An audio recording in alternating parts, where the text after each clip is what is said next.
দেখছেন। বীরভূম জেলা তারাপীঠ মহাশ্মশানের সন্ধ্যা আরতির কিছু মুহূর্ত। 500 বছর আগের বৈশিষ্ট্য কোনো এক সাধু মা তারার কাছে তিনি বলেছেন, মা তুমি এখানে এসেছো, একটা চিহ্ন দিয়ে যাও। তাই মা তারা সেখানে পদযুগলের ছাপ রেখে গিয়েছেন এবং তার ঠিক পাশে মাতৃসাধক বামাখাপার সমাধিস্থল।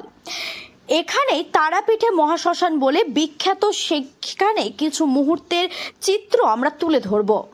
সাংবাদিক অরুণ রথের রিপোর্ট, বার্তা এক নজর।